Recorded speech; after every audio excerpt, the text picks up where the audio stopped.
우리 말씀을 나누겠습니다.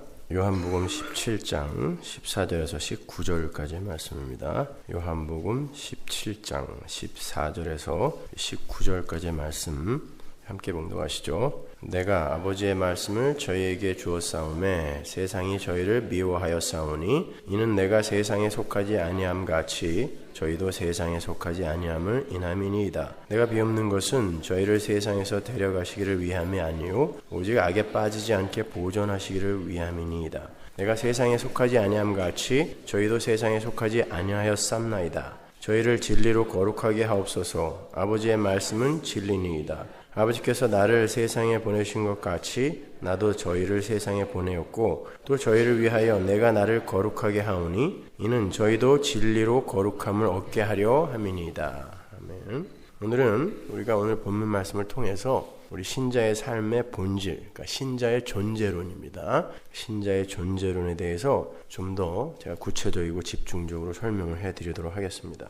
여러분이 보시다시피 예수님은 지금 당신의 제자들을 이 세상에 남기고 떠나시기 전에 그들의 거룩에 대해서 하나님께 반복하여 간절히 기도를 하고 계시죠. 제자들에게 너희들은 거룩해야 돼가 아니라 하나님 이들을 거룩하게 해주세요라고 이야기한단 말입니다. 기도를 하고 계시단 말이에요. 여기서 중요한 건 신자의 거룩이라는 것은 신자의 몫이 아닌 하나님의 몫이다라는 것을 우리가 알 수 있는 거예요. 신자의 몫이라면 예수님은 이 세상을 떠나시면서 제자들에게 신신당부를 하고 가셨어야 옳습니다. 그런데 제자들에게는 그런 거룩에 대해서 이런 방구 말씀 안 하시고 하나님께 기도하고 계세요. 하나님, 이들을 진리로 거룩하게 해주세요. 그 진리는 말씀입니다. 그러니까 말씀으로 거룩하게 해주세요 라고 기도하고 계시단 말이에요. 요한복음 17장 17절 보세요. 저희를 진리로 거룩하게 하옵소서. 아버지의 말씀은 진리니이다. 또 저희를 위하여 내가 나를 거룩하게 하오니 이는 저희도 진리로 거룩함을 얻게 하려 함이니이다. 이렇게 거룩이라는 건 우리가 진리의 말씀을 쫓아 살아내어서 우리 스스로 성취해내는 것이기에 앞서서 물론 그런 면이 없다라는 거 아닙니다. 그에 앞서 하나님 쪽에서 행하는 어떤 일이고 하나님 쪽에 소속된 책임인 거예요. 거룩이라는 건. 거룩이 뭐예요? 여러분 거룩이라는 개념도 잘 알고 계셔야 돼요. 거룩은 도덕적으로 윤리적으로 선하고 착한 삶을 거룩이라고 하지 않습니다. 거룩은 separate이에요. 구별된 삶. 이 세상의 힘의 원리와 다른 원리로 사는 어떤 무리. 그들을 거룩한 무리라고 하는 거예요. 성도. 그러니까 거룩이라는 건 성도 안에서 생산되고 성숙되는 것이 아니라 밖에서부터 뚫고 들어온 진리의 말씀에 의해서 시작이 되고 성숙이 되고 완성이 되는 거예요. 그래서 예수님이 제자들에게 열심히 노력해서 거룩한 사람이 되어라 라고 권면하지 않으시고 오히려 아버지께 성도의 거룩에 대한 기도를 하고 계시는 거예요. 먼저 성도의 거룩의 유일한 수단으로 제시가 된 진리라는 것에 대해서 한번 살펴보도록 하겠습니다. 자, 그러기 위해선 아버지의 말씀이 곧 진리라는 그 예수님의 말씀부터 이해를 해야 되겠죠. 예수님은 오래전에 당신 자신을 가리켜서도 진리라 그랬어요. 내가 곧 길이요 진리요 생명이다 라고 이야기했잖아요. 근데 여기에서는 아버지의 말씀이 진리래요. 근데 요한복음 1장으로 가면 당신이 바로 아버지의 말씀이래요. 3단 논법에 의하면 진리 이퀄 말씀 이퀄 예수인 거예요. 도대체 진리와 말씀과 예수 그리스도는 어떻게 하나로 통하게 되는 것인지 잘 한번 들어보세요. 여러분 머릿속에 확연하게 거기에 대한 선명한 그림이 그려있지 않죠 사실. 말씀이 진리고 진리가 예수고 예수가 진리다. 이게 무슨 말이냐 말이에요. 먼저 하나님의 말씀은 무엇을 가리키는지 이사야서로 한번 가서 살펴보겠습니다. 오늘 이게 키 구절이라고 할 수도 있어요. 이사야서 55장 8절 보세요. 여호와의 말씀에 내 생각은 거기다 동그라미 치세요. 내 생각은 너희 생각과 다르며 내 길은 너희 길과 달라서 길이라는 건 하나님이 가시는 길, 하나님이 계획하고 목적하신 길이라는 뜻이에요. 하늘이 땅보다 높음같이 내 길은 너희 길보다 높으며 내 생각은 너희 생각보다 높으니라. 비와 눈이 하늘에서 내려서는 다시 그리로 가지 않고 토지를 적셔서 싹이 나게 하며 열매가 맺게 하여 파종하는 자에게 종자를 주며 먹는 자에게 양식을 줌과 같이 내 입에서 나가는 말도, 말씀이 나오죠. 여기 헛되이 내게로 돌아오지 아니하고 나의 뜻을 이루며, 뭐가? 말씀이 나의 뜻을 이루고 나의 명하여 보낸 일, 내가 명령한 일, 내가 약속한 일을 형통하리라, 완성되리라, 성취되리라, 이런 뜻이에요. 하나님이 말씀하시기를 하나님의 생각과 하나님의 길, 즉 하나님의 계획은 인간들의 생각과 계획과는 많이 다르다 그러세요. 그리고 11절을 보시면 그 하나님의 생각과 계획은, 11절 띄워 올려주세요. 하나님의 생각과 계획은 하나님의 말로 이어지죠. 그죠? 하나님의 생각과 계획이 11절에서 하나님의 말로 이어진단 말이에요. 하나님의 생각이 곧 하나님의 말씀이에요. 하나님의 길, 하나님의 계획이 곧 하나님의 말씀이란 말이에요. 말로 이어진단 말이에요. 그리고 그게 하나님의 뜻과도 연결이 돼요. 그렇죠? 그러니까 하나님의 말씀이라는 건 하나님의 생각이고 하나님의 계획이고 하나님의 뜻인 거예요. 그걸 하나님의 말씀이라 그래요. 그것은 인간의 것과는 달라서 반드시 성취된대요. 형통한대요. 완성된대요. 이루어진대요. 그래서 하나님의 말씀, 하나님의 생각, 하나님의 뜻, 하나님의 계획은 반드시 변치 않고 이루어진다라는 의미에서 진리인 거예요. 그것이. 그 외에 다른 모든 것은 진리일 수가 없어요. 오직 하나님의 말씀만, 하나님의 생각과 뜻과 계획만이 진리예요. 그리고 그것은 반드시 성취가 돼요. 하나님은 영원전에 당신의 백성들을 당신의 마음에 두셨습니다. 생각에 두셨어요. 그걸 뭐라 그래요? 하나님의 말씀이라 그래요. 생각에 두신 거를. 그것을 하나님의 생각이라고 해도 좋고, 하나님의 뜻이라고 해도 좋고, 하나님의 계획이라고 해도 좋고, 하나님의 언약이라고 해도 좋고, 하나님의 작정이라고 해도 무방해요. 다 같은 맥락의 말이에요. 하나님은 당신 백성들을 향한 뜻과 목적을 갖고 계셨죠. 그걸 창조의 목적이라고 그러잖아요. 그건 하나님의 생각과 계획이므로 반드시 성취되고야 만다, 아니다. 성취되고야 말아요. 하나님의 생각과 뜻과 말씀은 진리니까. 그런데 그 하나님의 마음속에 생각과 뜻으로 들어있던 하나님의 백성들은 하나님의 형상을 가진 신적 존재들로 계획이 되어 있어요. 죽은 흙이 하나님의 형상을 가진 신적 존재가 되는 거예요. 하나님은 그 하나님의 형상으로 완성될 당신의 백성들에게 그들이 죽은 흙에서 어떻게 하나님과 방불한 신적 존재로 완성이 되었는지를 설명해 주셨어야 됐어요. 거기에 이제 죄라는 소품이 등장하는 거예요. 죄라는 건 하나님만으로 행복해야 하고 존재해야 하는 하나님의 피조물이 다른 것에 마음을 붙이고 거기에서 행복과 만족을 얻어내고자 하는 모든 사고와 시도와 행위를 죄라 그러죠. 그렇죠? 그래서 죄라는 걸 소품으로 써서 너희들이 이 죄인이 되었을 때 하나님 나라에 들어올 수 있을 것 같아를 가르치는 거예요. 그건 곧 자아 숭배와 연결이 되죠. 자신이 어떤 상태에서 그러한 고급한 존재가 되었는지를 망각하고 자기 자신 안에 어떤 능력이 있어서 그 능력으로 행복과 만족에 도달할 수 있다고 믿고 스스로의 힘으로 거기에 도달하려 하는 모든 사고와 행위가 바로 자아 숭배잖아요. 그러니까 하나님 숭배와 자아 숭배, 하나님 숭배를 의라고 하고 자아 숭배를 죄라고 하는 거예요. 그래서 이 자아 숭배를 하는 자들은 절대 하나님 나라에 못 들어간다라는 것을 설명해 주기 위해 죄라는 것이 소품으로 등장을 하는 거란 말입니다. 그러니까 아담은 왜 괜히 선악과를 따먹어갖고 우리를 이 고생을 시켜, 이런 말씀 하시지 말란 말이에요. 그건 다 하나님의 계획이었단 말입니다. 우리에게 뭔가를 가르쳐주기 위해서. 그러니까 아담 너무 미워하지 마세요. 그게 바로 나라니까요. 아담이라는 단어 자체가 인간이란 뜻이잖아요. 나예요, 나. 하나님은 당신의 백성들에게 시간과 공간, 즉 태초에 레시트, 천지를, 공간, 시간과 공간을 창조해 주심으로 그 역사 속에서 당신의 백성들이 배우고 깨달아야 하는 것들을 가르치기 시작하셨어요. 그러한 하나님의 백성들의 교육 훈련장이요 양육장인 역사와 인생이 출애굽기에서는 무엇으로 그려지죠?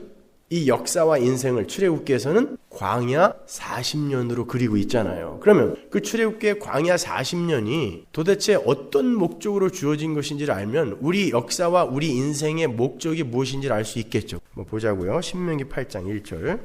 내가 오늘날 명하는 모든 명령을 너희는 지켜 행하라. 그리하면 너희가 살고 번성하고 여호와께서 너희의 열조에게 맹세하신 땅에 들어가서 그것을 얻으리라. 내 하나님 여호와께서 이 40년 동안에 너로 광야의 길을 걷게 하신 것을 기억하라. 왜? 이는 너를 낮추시며 너를 시험하사 네 마음이 어떠한지 그 명령을 지키는지 아니 지키는지 알려 하심이라. 너를 낮추시며 너로 줄이게 하시며 또 너도 알지 못하며 내 열조도 알지 못하던 만나를 내게 먹이신 것은 사람이 떡으로만 사는 것이 아니요 여호와의 입에서 나오는 모든 말씀으로 사는 줄을 너로 알게 하려 하심이니라. 이 40년 동안에 내 의복이 헤어지지 아니하였고 내 발이 부르지 아니하였느니라. 너는 사람이 그 아들을 징계함 같이 내 하나님 여호와께서 너를 징계하시는 줄 마음에 생각하고 내 하나님 여호와의 명령을 지켜 말씀을 지켜 그 도를 행하며 그를 경외할지라. 여기에 말씀이 나와요. 우리를 거룩해 하는 말씀이라는 그 단어가 여기 나온단 말이에요. 읽을 때마다 느끼는 거지만 이 신명기 8장에는 우리 성도의 인생의 목적, 즉 성도의 삶의 본질, 성도의 존재론에 관한 이야기가 너무나 선명하게 기록이 되어 있습니다. 하나님께서 당신의 택한 백성들에게 광야의 길을 걷게 하시고 그들을 인생 속에서 낮추시고 줄이게 하시는 이유는, 낮추시고 줄이게 하신다라는 말도 인생 속에서의 모든 인간들의 불만족, 불행, 고난 등을 겪게 하시는 그 모든 것을 낮추시고 줄이게 하신다는 거예요. 굶긴다는 말이 아니라, 그런 것은 사람이 떡으로만 사는 것이 아니라 하나님의 입에서 나오는 모든 말씀으로 사는 것임을 알게 하려 함이래요. 여기서 우리를 거룩하게 한다라는 그 말씀이 등장하는데요. 여기서 떡은요, 하나님의 은혜를 떠난 인간들이 스스로 행복에 도달해 보겠다고 내어놓는 찬란한 업적과 힘과 노력과 열심을 전부 아우르는 말이에요. 그리고 세상이 내어놓는 재화나 가치나 힘, 이게 전부 떡이에요. 여러분의 지혜, 지식, 여러분이 갖고 있는 모든 종류의 힘, 떡이에요. 그게 떡으로 사는 게 아니라 하나님의 말씀으로 산다. 사람은 그러한 것에 의해서 절대 행복과 만족에, 즉 구원의 상태에 도달할 수 없다는 것을 가르치시기 위해서 이 역사와 인생을 허락하셨다라는 거예요. 그러면 우리를 진짜 행복하고 만족한 존재로 만들어낼 수 있는 것이 뭐라고요? 하나님의 말씀. 근데 제가 조금 전에 하나님의 말씀 뭐라고 했어요? 하나님의 뜻, 하나님의 생각, 하나님의 계획, 그것이 우리를 행복하게 만드는 거예요. 그런데 우리는 우리의 뜻을 관철시켜 하나님을 우리의 조력자로 만들려고 하고 있단 말이에요. 자꾸 안 된단 말입니다. 여러분의 기도 제목이 자꾸 바뀌어야 되는 거예요. 하나님, 하나님의 뜻이 내 삶 속에서 이루어지게 해주세요. 왜? 그 하나님의 말씀으로 살아야 하나님 나라 들어가거든요. 그런데 우리는 자꾸 떡을 달라고 하고 있는 것입니다. 이 땅에서. 그래서 예수님이 요한복음 6장에서도 내가 이 세상에 떡을 주러 온 거 아닌데 왜 자꾸 나한테 떡 달라고 그래? 그리고 도망갔어요. 이 세상 떡 달라는 사람들을 피해서 도망갔다니까요. 그 요한복음 6장과 여기가 연결되어 있는 게 신명기는 떡으로 사는 게 아닌데 자꾸 세상에 떡을 달라고 그래요. 하늘의 말씀으로 살아야 돼요. 하늘의 만나, 하늘의 떡으로 살아야 되는데 이 세상의 떡을 자꾸 달라고 한단 말이에요. 유사 이래로 모든 인간들이 다 하나님의 은혜를 떠났기 때문에 거기서 자기들 스스로가 정해놓은 행복을 쫓아 살기를 원하기 때문에 성도는 이 땅을 살면서 왜 인간은 하나님의 뜻이 아닌 자신의 뜻을 쫓아 살게 되었을 때 그토록 불행해질 수밖에 없는가를 처절하게 경험하고 가야 돼요. 그리고 아울러 하나님의 생각과 하나님의 계획과 하나님의 뜻이 그들의 삶 속에서 이루어질 때 그들이 얼마나 행복한 상태가 되는지도 아울러 경험을 해야 되는 것입니다. 인간의 떡, 문명과 가치와 재화들은 그런 의도로 우리에게 주어지는 거예요. 인간들에게 주어지는 거예요. 그것으로 너희들 진짜 행복할 수 있어? 자, 한 1,000만 불 줘볼게. 한번 행복해봐. 왜 삼성전자 부사장이 투신자사에서 떨어져 죽었을까요? 주식만 한 80억 된다는데 그 사람들 연봉이 한 20억 됩니다, 여러분. 근데 뭐가 아쉬워서 그 좋은 집에 그 큰 재산, 그 큰 명예, 삼성전자 부사장이면요 세계에서도 알아주는 사람이에요. 박사입니다. 거기다가 왜 투신자에서 죽었을까요? 그걸로 사람이 행복할 수 없다라는 걸 성도에게 보여주시는 거예요. 하나님이요. 예, 떡으로 사는 거 아니에요. 우리는요. 하나님의 말씀으로 사는 거예요. 출애굽기 16장으로 가면요, 인간들에게 떡이 주어지는 이유가 아주 분명하게 기록이 되어 있어요. 출애굽기 16장은 이스라엘의 불평으로 만나와 메추라기가 주어지게 되는 신기한 사건이 기록되어 있는 장면이에요. 재미있는 건 그 16장 바로 앞장인 출애굽기 15장에는요, 출애굽을 한 이스라엘 백성들의 찬송시가 가득 채워져 있죠. 한 장 뒤에 원망이 또 가득 채워져 있어요. 사흘이 지나면서 물이 떨어졌고 2달 반이 지나자 음식이 떨어졌어요. 그때 이스라엘이 하나님과 모세를 원망합니다. 애굽에 매장지가 없어서 우리를 이리로 데리고 왔냐? 하나님이 말씀하세요. 그건 나에게 한 말이야. 모세 너한테 한 말이야. 나한테 한 말이야. 나를 모독한 거야 라고 이야기하죠. 배가 고파서 인생이 고달파서 도저히 하나님의 말씀을 쫓아 살 수 없다라는 거예요. 배부를 때는 하나님 찬양했어요. 근데 배고프니까 금방 원망이 나와. 하나님은 이스라엘에게 아침에는 만나를 주시고 저녁에는 메추라기를 주셨어요. 탄수화물과 단백질을 골고루. 어떤 목사님은 메추라기가 매일 저녁 추락한 고기라서 메추라기라고 그러던데, 믿거나 말거나. 근데 그들의 음식을 마련해 주시면서 하나님이 이런 말씀을 첨언하세요. 보세요. 출애굽기 16장 1절. 이스라엘 자손의 온 회중이 엘림에서 떠나 엘림과 시내산 사이 신광야에 이르니 애굽에서 나온 후 제2월 15일이라. 이스라엘 온 회중이 그 광야에서 모세와 아론을 원망하여 그들에게 이르되 우리가 애굽 땅에서 고기 가마 곁에 앉았던 때와 떡을 배불리 먹던 때에 여호와의 손에 죽었다면 좋았을 것을 너희가 이 광야로 우리를 인도하여 내어 이 온 회중으로 줄여 죽게 하는도다. 때 여호와께서 모세에게 이르시되 보라 내가 너희를 위하여 하늘에서 양식을 비같이 내리리니 백성이 나가서 일용할 것을 날마다 거둘 것이라. 이같이 하여 그들이 나의 율법을 준행하나 아니하나 내가 시험하리라.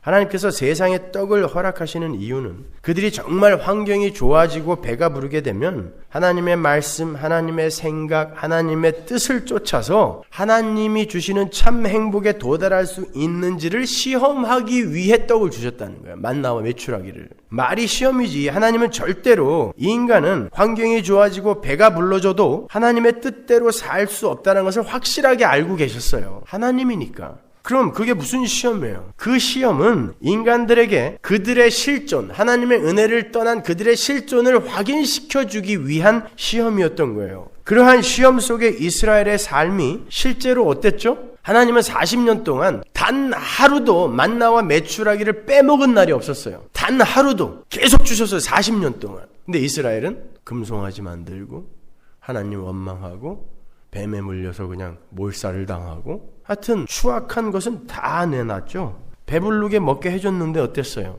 하나님의 말씀대로 뜻대로 의지대로 못 살더라는 것입니다.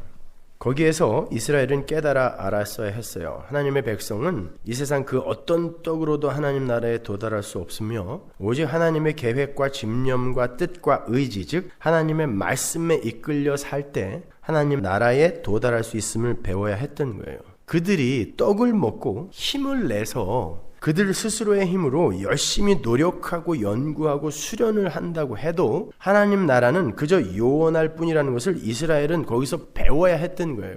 떡이라는 건 이런 의미도 있어요. 내가 떡을 먹는다는 건 내가 떡을 먹고 힘을 내요. 성경도 열심히 배우고 열심히 연구하고 해서 내가 진리를 한번 깨달아 봐야지라는 이런 것도 떡 먹는 거예요. 아니란 말입니다. 그건요. 이렇게 진리는 떡을 먹고 힘을 내서 깨우치고 습득하는 게 아니라 밖에서부터 침노에 들어오는 거예요.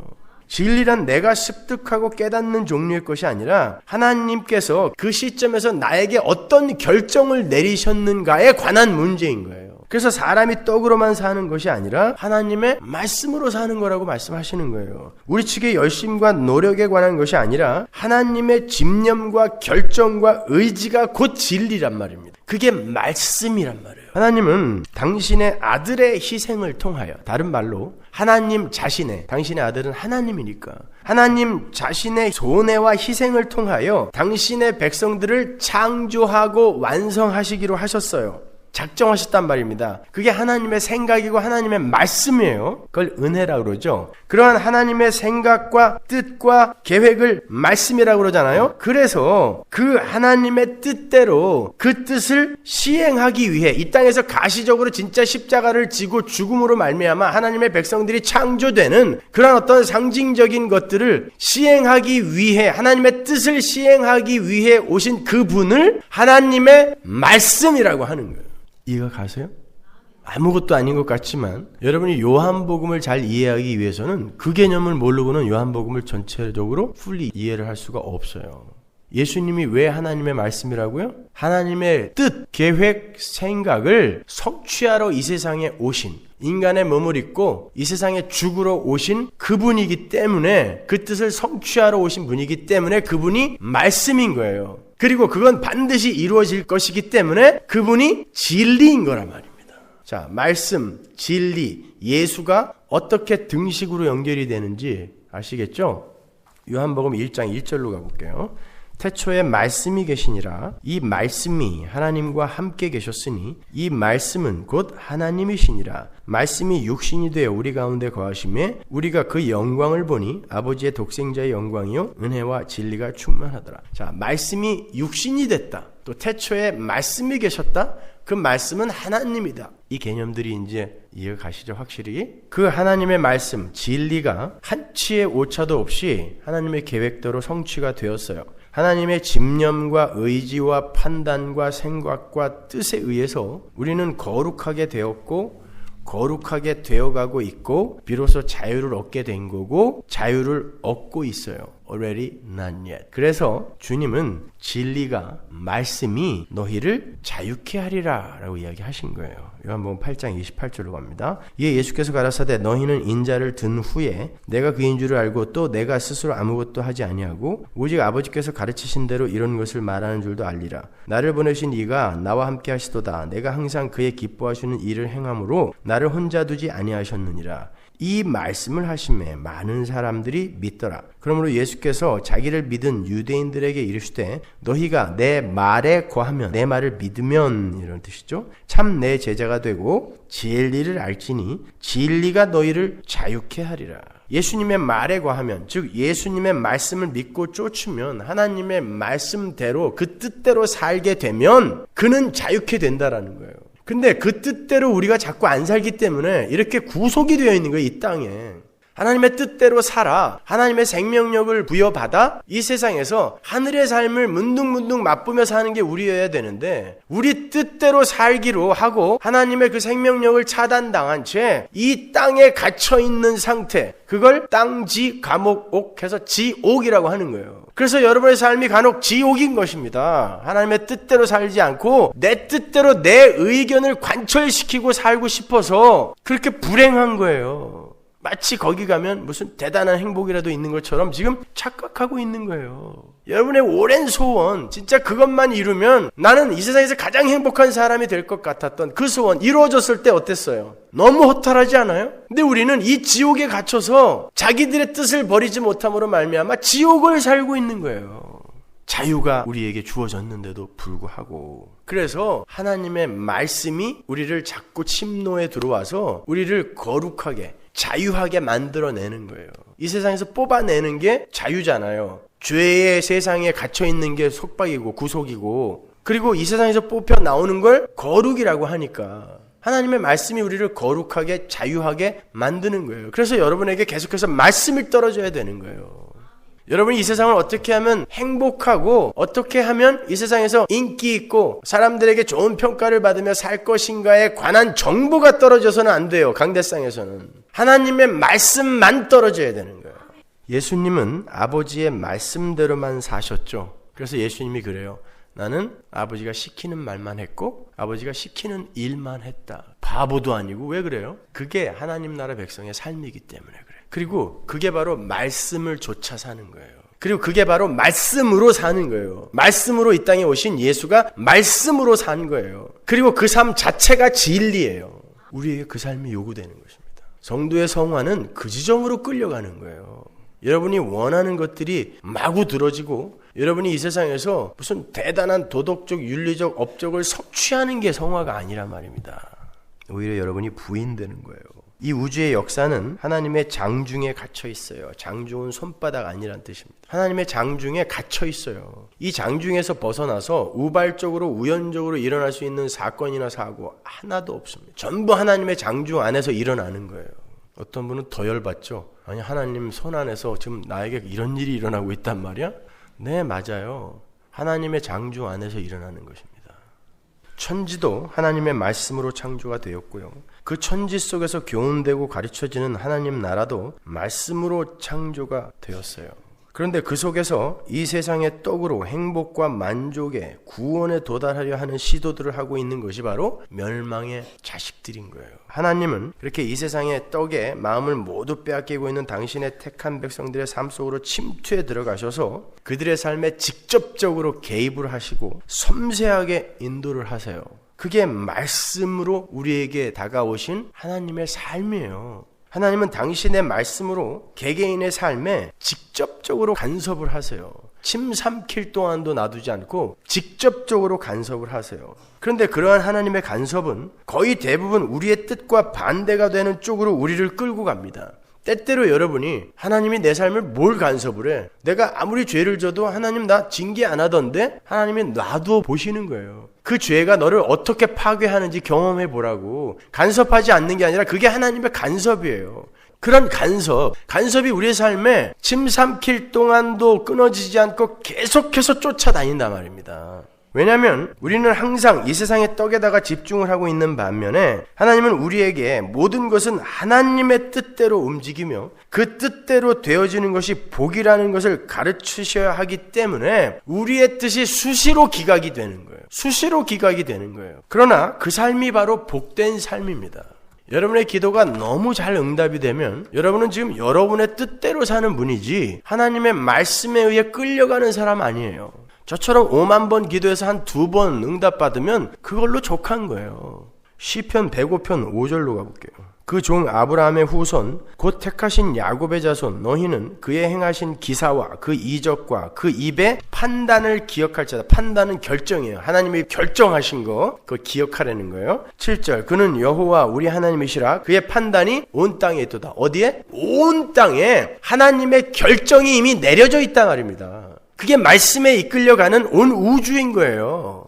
그는 그 언약 곧 천대에 명하신 말씀을 영원히 기억하셨으니 보세요. 그 판단과 결정이 언약이라는 단어로 바꿀 수 있고 말씀이라는 단어로 바꿀 수 있는 거예요. 이것은 아브라함에게 하신 언약이며 이삭에게 하신 맹세며 야곱에게 세우신 율례 곧 이스라엘에게 하신 영영한 언약이라. 이르시기를 내가 가나안 땅을 내게 주어 너희 기업의 지경이 되게 하리라 하셨도다. 때에 저희 인수가 적어 매우 영성하며 그 땅에 객이 되어 이 족속에게서 저 족속에게로 이 나라에서 다른 민족에게로 유리하였도다. 사람이 그들을 해하기를 용납지 아니하시고 그들의 연고로 열 왕을 꾸짖어 이르시기를 나의 기름 부은 자를 만지지 말며 나의 선지자를 상하지 말라 하셨도다. 그가 또 기근을 불러 그 땅에 임하게 하여 그 의뢰하는 양식을 다 끊으셨도다. 이런 일이 왜 일어났다라는 거예요 지금? 야곱과 요셉의 인생에 이런 일이 왜 일어났다라는 거예요? 하나님의 결정과 언약에 의해서 그분의 계획, 그분의 말씀에 의해서 결정되어진 것들이 그대로 성취가 되는 것입니다. 그리고 한 사람을 앞서 보내셨음이며 요셉이 종으로 팔렸도다. 그 발이 착고에 상하며 그 몸이 쇠사슬에 매였으니 곧 여호와의 말씀이 응할 때까지니라. 그 말씀이 저를 단련하였도다. 여호와의 말씀이 뭐다? 하나님의 생각과 계획과 뜻이에요. 그 말씀이 요셉을 강하게 간섭하여 그를 애굽으로 먼저 보내고 감옥으로까지 보내더라는 것입니다. 하나님은 우리의 삶에 그렇게 간섭을 하세요. 왜? 마지막 절에 나오죠. 단련하기 위해서, 우리를 거룩하게 하기 위해서, 우리를 세상에서 건져내기 위해서라는 뜻이에요. 5절이나 7절에 나오는 그 판단이라는 단어, 미슈파트라는 단어가 결정, 언도, 법정 용어죠. 그러니까 하나님이 결정해버리면 그걸로 성취가 되는 거예요.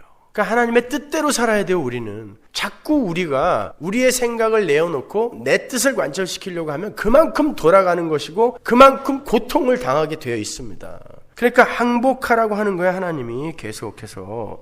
그런 하나님의 주권은 이미 창세기 1장에서부터 힌트되고 있었던 것인데요. 제가 먼저 히브리서 11장으로 가서 한 절을 읽고 창세기로 가볼게요. 11장 3절. 믿음으로 모든 세계가 하나님의 말씀으로 지어진 줄을 우리가 아나니 보이는 것은 나타난 것으로 말미암아 된 것이 아니니라. 이 구절도 이제 조금 선명하죠. 하나님의 말씀으로 모든 것이 창조됐다. 말씀으로 창조됐다. 그러니까 옛날에 우리는 빛이 있으라 이렇게 말하면은 창조되고 땅아 솟아라 이렇게 창조가 되고 이런 걸 알았지만 하나님의 뜻과 계획에 의해 그대로 생겼다라는 뜻이에요. 그게 말씀으로 창조했다라는 뜻이에요. 볼까요? 그럼 창세기로 가서 1장 1절. 태초에 하나님이 천지를 창조하시니라. 땅이 혼돈하고 공허하며 흑암이 깊음 위에 있고 하나님의 신은 수면에 운행하시니라. 자, 흑암, 혼돈과 공허, 그것을 흑암으로 지금 요약해서 이야기하고 있는데 그 위에 하나님의 신이 운행하고 있어요. 하나님이 가라사대 빛이 있으라 하시며 빛이 있었고, 여기서 가라사대라는 말이 아마르라는 단어인데 그 단어가 생각하다, 언약하다, 명하다라는 뜻이에요. 하나님이 생각하시고 언약하시고 명하시자 일이 일어나더라는 것입니다. 그게 말씀으로 창조하시는 거예요. 곧 진리에 의해서 하나님의 뜻이 성취되고 있는 모습인 거예요. 그런데 그 천지창조의 맨 처음에 빛이라는 매개체가 처음으로 창조가 되죠. 그 빛은 발광체가 없는 상태에서, 발광체는 넷째 날 창조가 되니까, 태양과 달과 별은 넷째 날 창조되니까 첫째 날에 그건 발광체가 없는 빛이잖아요. 그걸 제가 시편에서 옛날에 찾아드렸죠. 그 빛은 누구다? 예수 그리스도잖아요. 그리고 그건 요한복음에도 나오죠. 요한복음 1장 1절로 가보세요. 태초에 말씀이 계시니라. 창세기 1장 1절 이하의 내용과 요한복음 1장 1절 이하의 내용은 정확히 같은 것을 이야기하고 있는 거예요. 태초에로 시작하죠. 둘 다. 그죠? 말씀이 계시니라. 말씀이 계셨어요. 아마르가 나오는 히브리어로 바꾸면 이 말씀이 하나님과 함께 계셨으니 이 말씀은 곧 하나님이시라. 그가 태초에 하나님과 함께 계셨고 만물이 그로 말미암아 지은 바 되었으니 지은 것이 하나도 그가 없이는 된 것이 없느니라. 그 안에 생명이 있었으니 이 생명은 사람들의 빛이라. 빛이 어두움의 빛이 돼. 흑암 나오죠. 어두움이 빛을 깨닫지 못하더라.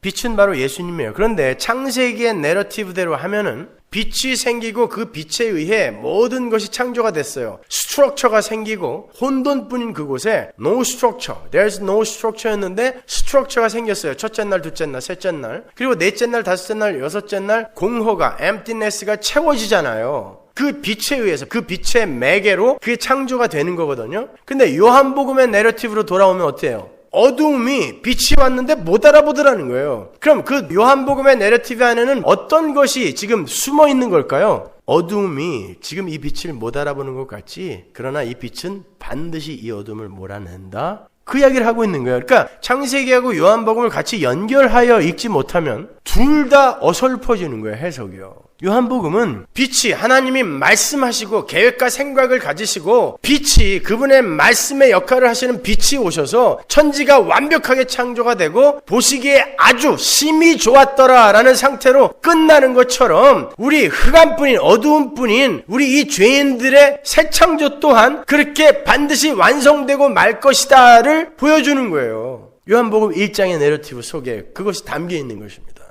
집에서 성경들은 좀 읽으십니까? 진짜 궁금해서 그래요. 읽으시죠? 네, 많이 읽으세요. 한 장 읽고 그냥 맨날 다 읽었다 그러지 마시고. 골로새서 1장 15절 보세요. 그는 보이지 아니하시는 하나님의 형상이요 모든 창조물보다 먼저 나신 자니 만물이 그에게 창조되되 하늘과 땅에서 보이는 것들과 보이지 않는 것들과 혹은 보좌들이나 주관들이나 정사들이나 권세들이나 만물이 다 그로 말미암고 그를 위하여 창조되었고 또한 그가 만물보다 먼저 계시고 만물이 그 안에 함께 섰느니라. 그래서 말씀이신 예수가 천지를 창조했다고 하시는 거예요. 창세기에는 예수님 안 나오잖아요. 아마르라는 단어 하나밖에 안 나오는데 바울은 예수님이 창조하셨다 그러는 거예요. 진리이신 말씀이신 그분이 말씀으로 창조하셨다 이렇게 말씀을 하는 거예요. 그러니까 모든 성경의 모든 건 전부 하나님 나라의 완성과 예수 그리스도의 십자가와 은혜로 귀결이 돼야 돼. 모든 내용이 다. 이제 주님은 영적으로 그 빛의 임무, 말씀의 임무를 다 마치시고 모두 완성하시고 하나님 나라로 돌아가세요. 지금 돌아가시기 직전에 기도를 하는 거란 말입니다. 그러면서 아버지의 말씀 진리로 저희를 거룩하게 해달라고 반복하여 기도를 하고 계세요. 이제 조금 있으면 십자가를 지시고 거룩하게 완전히 완성시켜 놓을 거예요. 근데 세상에서 저희들을 보존하사 거룩하게 해달래요. 그러니까 계속해서 그 거룩의 완성은 진행형이 되어야 된다는 거죠. 그러니까 이 땅에 육신을 입고 오셔서 이루신 예수님의 말씀으로서의 사역을 우리는 이제 그대로 실제화하여 살아야 되는 거예요. 예수님이 순환의 삶을 살고 십자가를 지심으로 내가 나를 거룩하게 했다라고 하잖아요. 그런데 우리를 하나님이 거룩하게 하시려면 어떻게 해야 된다? 순환의 삶과 십자가의 삶이 우리의 삶에 나타나야 되는 거예요. 그러한 순환과 십자가의 삶이야말로 우리가 진짜 거룩하게 지어져 가고 있는가 아닌가에 대한 중대한 표지인 거예요. 아니 유일한 표지인 거예요. 그것이. 나는 착한 일을 이렇게 많이 했어요. 이렇게 성품이 변했어요가 아니에요. 그게 거룩하게 되어진 증거가 아니라 여러분이 얼마만큼 십자가의 삶을 통과하고 있는가가 여러분이 지금 거룩하게 되어져 가고 있는가 아닌가를 판단한다니까요. 예수님이 그 삶으로 자기를 거룩하게 했거든요. 근데 우리도 거룩하게 해주세요 하고 갔단 말이에요.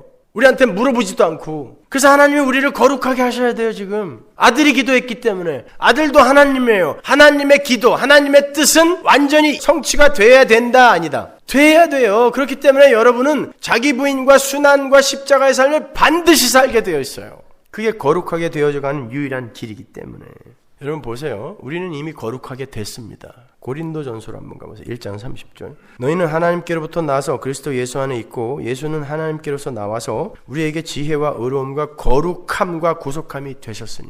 완료예요. 여러분은 거룩한 분이 된 거죠. 근데 그 거룩함은 여러분이 거룩해진 게 아니라 예수가, 거룩한 예수가 여러분 안에 들어가서 거룩함이 되셨기 때문에 여러분이 거룩한 분이 된 거예요. 히브리서 10장으로 가볼게요. 10절. 이 뜻을 조차 예수 그리스도의 몸을 단번에 들이심으로 말미암아 우리가 거룩함을 얻었노라. 어떻게? 영단번에 얻었다. 거룩해졌어요. 14절. 저가 한 제물로 거룩하게 된 자들을 영원히 온전케 하셨느니라. 거룩하게 된 자들을 전부 완료 시제예요. 어떻게 거룩하게 됐어요? 예수님의 그 말씀 사역에 의해서, 말씀으로 오신 말씀 사역에 의해서.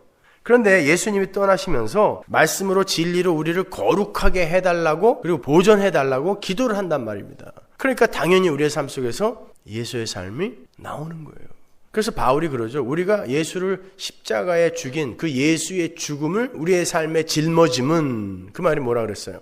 예수가 십자가 지고 죽은 그 삶 전체가 우리 삶 속에, 우리 어깨 위에 얹혀짐은 이란 뜻이에요. 모든 성도의 삶이 다 똑같아요. 그래서 계속 우리는 부인당해요. 근데 그것이 너무 힘들기 때문에 하나님의 보존하심의 도움이, 손길이 필요한 거예요. 그래서 보존해달라고 기도하고 가신 것입니다. 여러분이 오해하시면 안 되는 게 하나님의 말씀으로 천지를 창조하시고 말씀으로 당신의 백성들을 거룩하게 하신다고 하니까 그냥 하나님이 순식간에 말씀만으로 모든 것을 이루셨다라고 생각하는 거예요. 앞서 말씀드린 것처럼 말씀으로 모든 것을 창조하셨다는 것은 하나님의 뜻과 의지가 그러했으며 그것이 결과로 나타났다는 말씀이지 하나님이 말만 하시고 아무 일도 안 하셨다라는 그런 말씀이 아닌 거예요. 그러면 7일째 왜 쉬어요? 말만 했으면 7일째 왜 쉬냐고. 그런 말이 거기에 왜 나오겠어요? 그 말도 어폐가 있는 거예요. 하나님은 쉴 필요가 없는 분이에요. 전지전능하신 분이 왜 쉬어요? 그러나 하나님은 우리의 삶 속에, 우리의 새 창조에 개입하셔서 끊임없이 이 일을 하신다라는 걸 교회에게 설명해 주기 위해 하나님이 마치 무슨 대단한 일을 6일 동안 한 것처럼 그렇게 7일째 쉬셨다라는 말을 거기다 놓는 것입니다. 그래서 예수님이 그러잖아요. 아버지가 지금까지 일하시니 나도 일한다. 무슨 일을 하세요, 아버지가? 당신의 백성들을 거룩하게 세상에서 건져내는 일을 하신단 말이에요. 그래서 창세기 1장에 하나님이 7일째 쉬셨다라는 말이 나오는 거예요. 안식의 날이 되면 그때 비로소 쉬세요. 새하늘과 새 땅이 완전히 완성될 때 하나님은 그때 쉬세요. 그 전까지는 침삼필 동안도 우리를 놓지 않고 우리를 쫓아다니면서 일을 하신다니까요. 하나님이. 여러분의 삶은 그 하나님의 일하심의 결과란 말입니다. 한번 확인하죠. 요한복음 5장 17절. 예수께서 저희에게 이르시되 내 아버지께서 이제까지 일하시니 나도 일한다 하시매. 예수님이 말씀으로 이 땅에 오셔서 말씀을 조차 말씀의 사역을 하셨는데 그 말씀의 사역이 바로 하나님의 일이었다라는 거예요. 그래서 하나님이 일을 하시니 내가 일을 한다라고 이야기하는 거예요. 하나님의 일이 지금 나를 통하여 드러나고 있다라는 것입니다. 그 하나님의 일이 지금 예수님의 기도에 의해 우리에게 동일하게 지금 적용되고 있는 거예요. 이들을 세상에서 건져주세요. 보존해 주세요. 거룩하게 해주세요. 예수님이 기도하고 가셨어요. 그래서 하나님이 계속 일을 하셔야 돼요, 지금. 그것을 예수님은 하나님의 보존하심이라고 이야기한 거예요. 본문 15절로 가볼게요. 내가 비옵는 것은 저희를 세상에서 데려가시기를 위함이 아니요 오직 악에 빠지지 않게 보존하시기를 위함이니이다. 하나님께서 이미 말씀에 의해 거룩하게 된 자들을 말씀으로 거룩하게 하시기 위해서 이 세상 속에서 보존하시는데요. 시편 기자는 그 하나님의 보존하심의 역사를 이렇게 표현합니다. 시편 121편으로 갈게요. 3절. 여호와께서 너를 실족치 않게 하시며 너를 지키는 자가 졸지 아니하시리로다. 이스라엘을 지키는 자는 졸지도 아니하고 주무시지도 아니하시리로다. 여호와는 너를 지키시는 자라. 여호와께서 내 우편에서 내 그늘이 되시나니. 하나님이 항상 내 그늘이 된다라는 것은 나에게서 단 한순간도 떠나지 않는다는 뜻이에요. 그리고는 졸지도 않으시고 주무시지도 않으시고 우리를 지킨대요. 보호하신대요. 보존하신대요. 그러니까 우리가 잘 때도 우리는 거룩한 자로 만들어져 가고 있어요. 누구에 의해서? 하나님의 뜻, 말씀에 의해서. 하나님은 안 주무세요. 우리가 잘 때도. 그런데 어디에서 지키시고 보존하시는 거예요? 어디에서? 오늘 본문에 나오죠. 악에 빠지지 않게 보존하세요. 악에 빠지지 않게.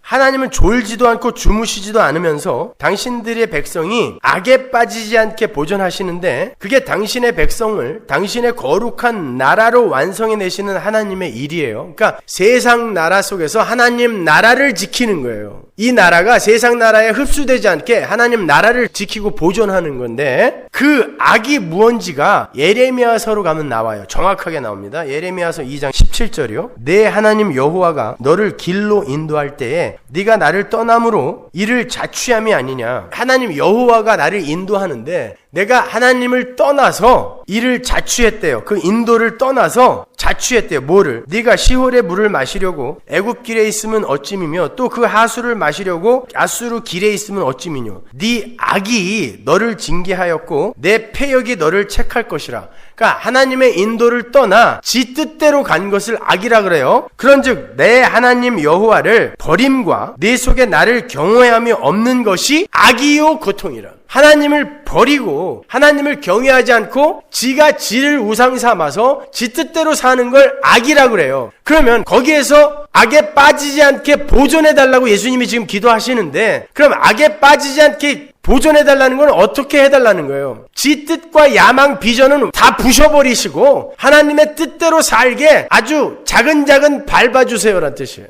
그렇잖아요. 악에 빠지지 않게 보존해달라 그랬으니까 하나님은 거기서 성도를 건지시는 거예요. 그러한 하나님의 보존하심을 예수님의 표현대로 하자면 이 세상에 살면서 이 세상에 속하지 않은 자로 살게 만들어 가시는 거예요. 그런데 본문 14절을 보면요. 성도가 이 세상에 속했을 때에는 세상의 미움을 받는다 그러죠. 세상의 미움과 핍박을 받는데요. 이 세상에 속하게 되면. 근데 예수님이 뭐라고 기도하세요? 15절에서. 내가 기도하는 것은 이들을 이 세상에서 건져달라는 것이 아니라 이 세상 속에서 악에 빠지지 않게 기도하는 겁니다. 그래요. 그러면 이 세상 속에서 건지지 마세요. 라는 건 뭐예요? 세상의 미움과 핍박으로부터 하나님 이들을 절대 건져주지 마세요. 그러나 그 속에서도 악에 빠지지 않고 견딜 수 있는 자로 만들어주세요. 라는 뜻이에요.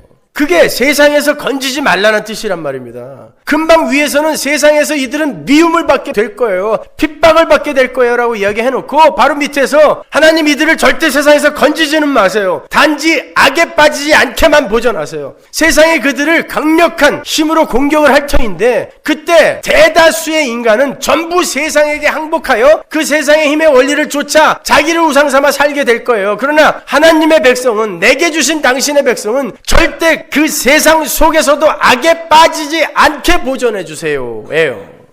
그러니까 신앙생활이 어렵다는 것입니다, 여러분. 그러니까 하나님의 보존하심 안에 들어간 성도들은 그 순간부터 고생문으로 들어서게 되는 거예요. 그런데 그 하나님의 보존하심을 캐를 해서 하나님은 자기들이 원하는 걸 다 이루어주고 자기들의 소유를 영원토록, 영원 무궁토록 유지시켜주는 걸 보존하심이라고 착각하고 있어요. 그래서 애국가에도 들어갔죠, 그 말이. 대한 사람 대안으로 길이 보존하세. 그 단어예요. 보존하세. 무궁하게 우리나라 보존해달라는 거죠. 그래서 국화도 무궁화잖아요. 사실이에요. 그래서 무궁화로 국화를 지정한 거예요. 그게 하나님의 보호하심 아니라니까요. 하나님이 보호하사 우리나라 만세? 아니요. 하나님이 보호하사 나는 완전히 개 됐네. 완전히 두들겨 맞아가지고 개패듯 맞아서 하나님이 보호하사 나는 완전히 이렇게 찌그러진 밥통같이 밟히네. 이게 맞는 거예요. 우리나라 만세라뇨. 따라서 하나님의 보존하심 속에 들어간 성도는요, 이 세상 힘과 가치로부터 멀리 떨어져서 거룩하게 구별이 되는 자들인 것이지, 이 세상의 힘과 가치의 위대함을 입증하는 이들이 아닌 것입니다. 에스겔서로 가볼게요. 7장 19절. 그들이 그 은을 거리에 던지며, 이게 마지막 때예요. 은을 거리에 던지며 그 금을 오해물같이 여기리니, 오해물이라는 것은 오물, 쓰레기란 뜻이에요. 이는 여호와 내가 진노를 베푸는 날에 그 은과 금이 능히 그들을 건지지 못하며 능히 그 심령을 족하게 하거나 그 창자를 채우지 못하고 오직 죄악에 빠치는 것이 되미로다. 마지막 때가 되면 사람들이 그들의 인생 동안에 줄곧 추구하던 은과 금을, 그 미문에 앉았던 안진뱅이처럼 은과 금을 쓰레기처럼 여기면서 거리에 던지게 된다는 거예요. 왜요? 그 은과 금이 그들을 능히 건질 힘이 없을 뿐만이 아니라 심령도 만족하게 못해주고 오히려 그들을 죄악에 빠지게 하기 때문이래요. 그렇다면 예수님의 기도를 들으시고 우리를 악에 빠지지 않도록 보존하시는 하나님께서 은과 금에 가 있는 그 우리의 마음을 치시겠습니까? 아니면은 고양시키겠어요? 치신단 말입니다. 근데 하나님의 이름으로 그걸 얻어내시겠다는 거예요? 마지막 때에 쓰레기처럼 길거리에 던진다라고 하는 그걸 이 세상에서 우리를 악에 빠지지 않게 보존하시는 하나님이 그 쓰레기를 마구 채워주겠어요, 우리한테? 우리는 질그릇이라면서요. 근데 질그릇 안에 쓰레기를 가득 담으면 뭐예요, 그게? 쓰레기통이에요. 천국에는 쓰레기통이 필요 없습니다, 여러분. 근데 우리는 자꾸 지금 쓰레기통이 되게 해달라고 이야기하는 거예요. 질그릇 안에 오이엠을, 쓰레기라고 하는 것들을 빨리 채워주세요 라고 하나님께 외치고 있는 것입니다. 그게 성도의 삶이 맞아요? 욥기로 가면요, 그러한 하나님의 일하심 아래에 있는 자들의 삶이 어떠한지가 잘 나타나 있어요. 욥기 7장 17절. 사람이 무엇이간데 주께서 크게 여기사 그에게 마음을 두시고 아침마다 권징하시며 분초마다 시험하시나이까. 주께서 내게서 눈을 돌이키지 아니하시며 나의 침 삼킬 동안도 나를 놓지 아니하시기를 어느 때까지 하시리이까. 하나님이 욥만 쫓아다닌 게 아니에요. 이게 우리 모든 성도의 현실입니다. 하나님 나 좀 가만 놔두세요. 조금 방학 좀 주세요, 방학. 근데 침 삼킬 동안도 안 놓고 쫓아다닌대요. 하나님의 보존하시면 이렇게 권징과 시험과 회초리로 오게 되는 거예요. 그것도 아침마다, 아니 분초마다 우리에게 떨어진대요. 제가 한 예로 말씀을 받아서 그 말씀을 먹었던 예레미야의 삶이 어땠는지 한번 보여드릴게요. 예레미야서 15장으로 가보세요. 16절. 만군의 하나님 여호와시여, 나는 주의 이름으로 일컬음을 받는 자라. 내가 주의 말씀을 얻어 먹었사오니. 말씀이 임했어요. 하나님의 말씀이라는 건 하나님의 뜻과 계획과 의도가 그의 삶에 임했다는 거예요. 그걸 얻어 먹었어요. 주의 말씀은 내게 기쁨과 내 마음의 즐거움이오나, 말씀의 실체는 즐거움이란 말이에요. 근데 나한테선 어떻게 나타났는지 보세요. 내가 기뻐하는 자의 회에 앉지 아니하며 즐거워하지도 아니하고 주의 손은 인하여 홀로 앉았사오니 이는 주께서 분노로 내게 채우셨음이니이다. 기쁨의 말씀이 내게 왔는데 왜 그게 주님의 분노로 자꾸 내한테 나타납니까? 이런 뜻이에요. 왜 주님이 나에게 화를 내고 있는 것처럼 내 삶에 그 말씀이 나타나죠? 이런 뜻입니다. 나의 고통이 계속하며 상처가 중하여 낫지 아니함은 어찌미니이까. 주께서는 내게 대하여 물이 말라서 속이는 시내 같으시리이까. 그 말씀에 의해서 예레미야에게 고통이 계속되었고 상처가 중하여 낫지 않았어요. 뿐만 아니라 하나님의 말씀에 의해 목적지로 끌려가는 이들은요, 하나님의 말씀을 받아서 다른 이들에게 그 말씀, 즉 하나님의 뜻과 의중을 전하는 삶을 살도록 되어 있어요. 모든 하나님의 백성이. 그렇게 하나님의 말씀을 받아서 전하러 온 예수님이 어떻게 살았어요? 자기 부인과 순환과 십자가였죠? 우리는 그 말씀을 받아서 말씀을 전하고 말씀을 내 삶으로 살아서 다른 이들에게 증인으로 보여줘야 하기 때문에 예수의 삶이 반드시 나와야 돼요. 요한복음 17장 보세요. 8절. 나는 아버지께서 내게 주신 말씀들을 저희에게 주었사오며. 저희는 이걸 받았대요. 우린 받은 거예요. 그 말은 하나님의 계획과 의도가 우리의 삶에 가입을 해 들어왔다라는 거예요, 지금. 그래서 그 계획과 의도가 말씀이 우리를 끌고 가고 있다는 것입니다. 그때에 예수가 하나님의 말씀으로 와서 말씀대로 살다가 하나님의 일을 이루시고 간 그 삶이 우리 삶 속에 당연히 실제화하여 나타나야 되는 것입니다. 20절 내가 비옵는 것은 이 사람들만 위함이 아니요 또 저희 말을 인하여 나를 믿는 사람들도 위함이니요. 그렇죠. 예수가 말씀을 줬더니 그들이 말을 전하여 다른 이들을 예수를 믿게 만드는 그 일이 우리에게 주어졌단 말입니다. 따라서 우리가 이 세상에서 벗어나는 거, 거룩하게 되는 거, 악에 빠지지 않는 거 다 같은 말인 거예요. 그리고 그 삶을 통하여 그 말씀에 의해 끌려가는 우리의 삶을 통하여 자기가 부인되고 십자가를 지는 그 말씀에 의해 진리에 의해 끌려가는 삶을 통하여 다른 이들이 살아 올라오는 것입니다. 그래서 우리의 삶은 우리의 뜻대로 잘 되어지면 안 돼요. 성도는 말씀에 의해 끌려가는 삶을 살아야 함과 동시에 말씀을 받아서 다른 이들에게 삶으로 입으로 그 말씀을 전달하는 임무를 받은 사람들이에요. 근데 말씀에 의해서 끌려가던 예레미야가 하나님의 말씀을 세상에 전했을 때 어떤 일이 일어나는지 한번 볼까요? 예레미야 20장 7절 여호와여 주께서 나를 권유하심으로 내가 그 권유를 받았사오며 주께서 나보다 강하사 이기셨으므로 내가 조롱거리가 되니 사람마다 종일토록 나를 조롱하나이다. 대저 내가 말할 때마다 외치며 강포와 멸망을 부르짖으오니 여호와의 말씀으로 하여 내가 종일토록 치욕과 모욕거리가 됨이니이다. 자, 하나님의 말씀을 받아서 말씀을 전하는 자의 말씀의 내용이 뭐죠? 강포와 멸망이에요.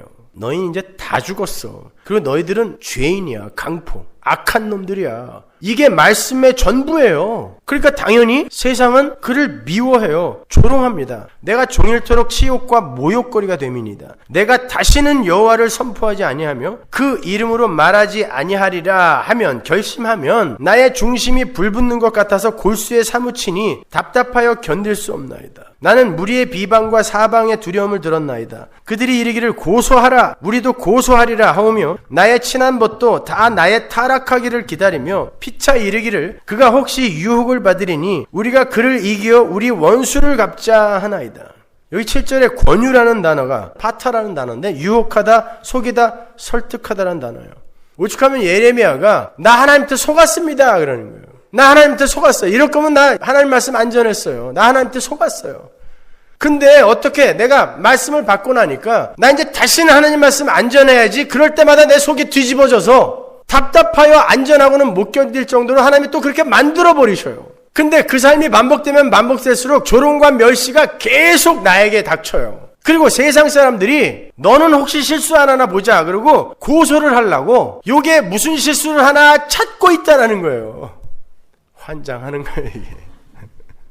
제 마음을 어떻게 이렇게 잘 표현을 했는지 난 예레미야가 너무 좋아. 이렇게 하나님의 말씀은 우리를 점차 세상에서 뽑아내는 거고 세상에게 미움과 조롱을 당하도록 우리의 관심을 위의 곳으로 돌리는 역할을 하는 거예요. 그게 진리로 거룩하게 되어져 가는 사람들의 삶이에요. 그런데 사람들은 자기 귀를 즐겁게 하고 세상적인 위로를 해주는 말씀을 찾아서 이리저리 말씀 쇼핑을 다녀요. 말씀은 그를 완전히 난도질해서 너덜너덜 걸레짝으로 만들어야 되는 거예요. 그럼에도 불구하고 그냥 위로를 받으려고 그래요. 세상적 위로. 그냥 말씀은 응용 심리학의 하나가 되어버렸어요. 그냥 착하게 잘 살자라는 도덕 윤리 강연이 되어버렸어요. 여러분 분명히 세상은 하나님의 말씀을 전하는 자를 미워한다 그랬습니다. 근데 어떻게 세상이 추구하는 걸 교회가 똑같이 추구하여 세상으로부터 칭찬을 받아요? 아니잖아요. 우리가 새벽에 사도행전 공부를 하는데 사도행전에 보면 베드로와 요한이 세상의 권세자들과 대척점에 서서 알교하는 장면이 나와요. 사정에 보면은 세상 권세가 하나님의 말씀을 전하는 자들을 쳐서 죽이려고 합니다. 근데 베드로의 직통 계승자라는 교황은 유엔에 가서 연설해요. 그리고 기립박수 받습니다. 그게 맞습니까? 성경적으로? 교황의 연설 다 좋은 거예요. 핵폭탄 없애자, 평화롭게 살자, 착하게 살자, 구제하자, 가난한 나라 돕자. 세상이 다 일어나서 박수쳐요. 교회에서 전달되는 메시지는 그거 아니란 말입니다. 오히려 너희들은 착하게 못 살아가 되는 거예요. 그러니까 하나님 앞에 항복해. 하나님이 착하게 살게 할 때까지 너희들 의쌓지 마. 그러니까 세상이 그럼 너희들은 뭐 하겠다는 거야? 라고 손가락질을 해야지. 세상과 똑같은 이야기를 해서 세상으로부터도 박수 받고 교회 안에서도 우리는 이렇게 착한 일 했으니까 괜찮은 삶을 산 거야 라고 스스로 자부심을 갖고 그건 교회의 가르침이 아니라니까요. 잘 분별하시란 말이에요. 착하게 삽시다, 구제합시다, 선교합시다 이런 말 들으면 사람들 다 좋아해요. 누가 싫어해요 그 말을? 다 좋아해요. 그러나 여러분, 우리는 우리 힘으로 절대 구제할 수 없고, 우리 힘으로 절대 헌금할 수 없고, 우리 힘으로 절대 선교할 수 없는 자이기 때문에 예수가 오셔서 우리에게 우리의 헌금이 되시고, 하나님 앞에 드려진 거 아니야? 우리 대신에 헌금이 되신 거예요.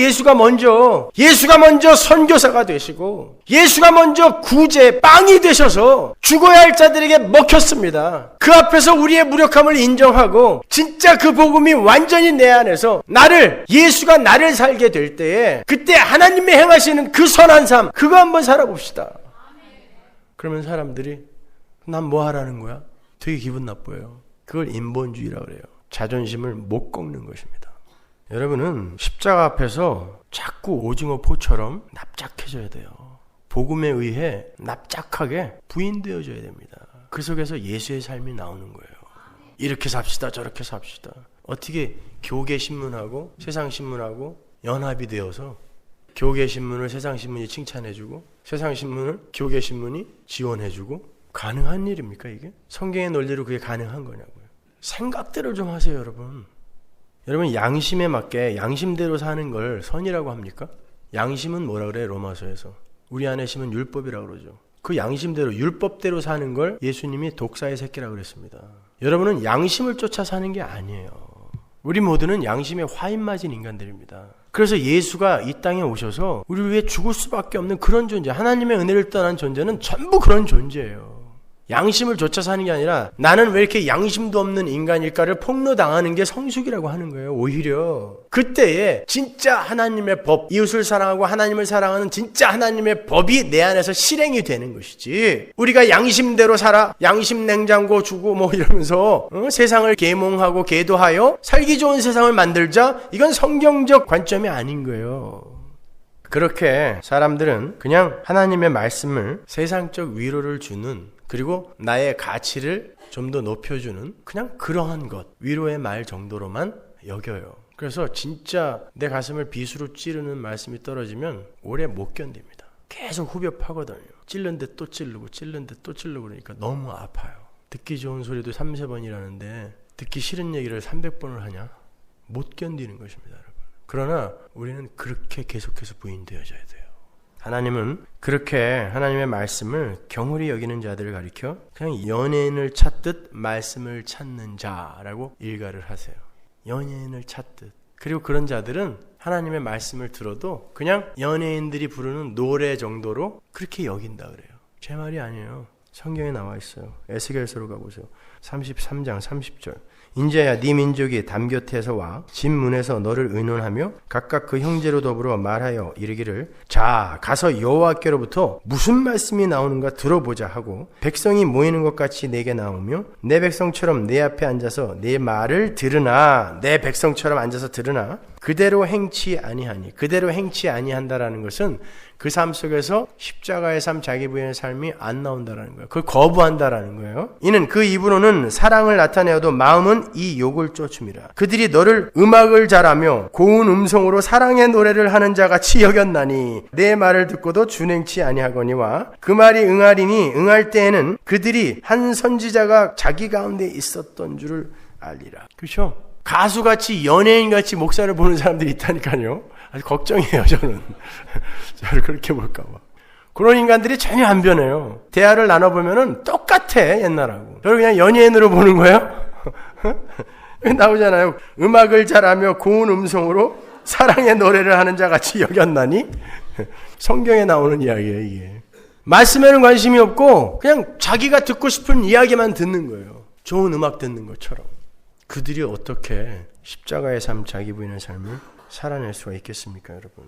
정리를 하죠. 하나님의 말씀은 하나님의 뜻이며 하나님의 계획이며 하나님의 능력이며 하나님의 언약이에요. 하나님의 말씀은 하나님의 뜻입니다. 하나님의 계획입니다. 예, 하나님의 의지예요. 그 뜻은 반드시 이루어진다, 안 이루어진다? 이루어져요. 여러분, 지금 여러분 안에 아직 어두움이 남아있을지 몰라요. 아니, 많은 부분 어두움이에요. 그렇죠? 저도 그러니까. 그러나 그건 요한복음의 내러티브로 보면 그렇지만 창세기의 내러티브로 옮겨가면 그 어둠은 반드시 쫓겨납니다. 진리고 말씀이니까 반드시 형통하고 완성된단 말입니다. 그 말씀은 우리 신자들을 이 세상 속에서도 악에 빠지지 않게 보존하여 우리를 거룩하게 구별시키는 신비한 힘이 있어요. 그 말씀이 지금 하늘로 올라가시고 자기의 자취를 남겨주셨는데 그게 성경입니다. 그래서 여러분은 성경을 공부하셔야 돼요. 성경을 공부하세요. 자꾸 저한테 왜 재미난 얘기 안 해주냐고 그런 소리 하지 마세요. 재미난 얘기는 얼마든지 해드릴 수 있어요. 아바타 영화 하나 갖고 제가 설교 10편 만들 수 있어요. 목사는 영화나 소설 갖고 설교하는 사람 아닙니다. 성경 말씀 갖고 설교하는 사람을 목사라 그래요. 그런 뭐 영화나 소설 갖고 설교하는 사람들을 보면 굉장히 똑똑하고 인사이트가 좋은 사람이라고 칭찬들을 하고 뭐 여기저기 연재도 하고 그러는데 그럼 뭘 몰라도 한참 모르는 거예요. 성경을 아셔야 돼요, 여러분. 성경을 배우셔야 되는 거예요. 그래서 여러분은 새로 태어난 아기처럼 신령한 젖 말씀을 그냥 사모해야 되는 거예요. 애기 엄마들, 애기들이 그 젖 먹을 때 얼마나 열광적으로 빱니까? 부르트도록 빨아요. 그렇게 우리가 말씀에 대한 갈증과 열망이 있어야 되는 거예요. 마지막으로 베드로전서 1장 16절에서 2장 3절까지를 결론으로 읽고 마치겠습니다. 우리 함께 읽죠. 기록하였으되 내가 거룩하니 너희도 거룩할지어다 하셨느니라. 외모로 보시지 않고 각 사람의 행위대로 판단하시는 자를 너희가 아버지라 부른즉 너희의 나그네로 있을 때를 두려움으로 지내라. 너희가 알거니와 너희 조상의 유전한 망령된 행실에서 구속된 것은 은이나 금같이 없어질 것으로 한 것이 아니에요. 오직 흠없고 점없는 어린 양 같은 그리스도의 보배로운 피로 한 것이니라. 그는 창세전부터 미리 알리신 바 된 자나 이 말세에 너희를 위하여 나타내신 바 되었으니 너희는 저를 죽은 자 가운데서 살리시고 영광을 주신 하나님을 그리스도로 말미암아 믿는 자니 너희 믿음과 소망이 하나님께 있게 하셨느니라. 너희가 진리를 순종함으로 너희 영혼을 깨끗하게 하여 거짓이 없이 형제를 사랑하기에 이르렀으니 마음으로 뜨겁게 피차 사랑하라. 너희가 거듭난 것이 썩어질 씨로 된 것이 아니요 썩지 아니할 씨로 된 것이니 하나님의 살아있고 항상 있는 말씀으로 되었느니라. 그러므로 모든 육체는 풀과 같고 그 모든 영광이 풀의 꽃과 같으니 풀은 마르고 꽃은 떨어지되 오직 주의 말씀은 쇠세토록 있도다 하였으니 너희에게 전한 복음이 곧 이 말씀이니라. 그러므로 모든 악독과 모든 괴휼과 외식과 시기와 모든 비방하는 말을 버리고 갓난 아이들같이 순전하고 신령한 젖을 사모하라. 이는 이로 말미암아 너희로 구원에 이르도록 자라게 하려 함이라. 너희가 주의 인자하심을 맛보았으면 그리하라. 아멘. 기도하겠습니다.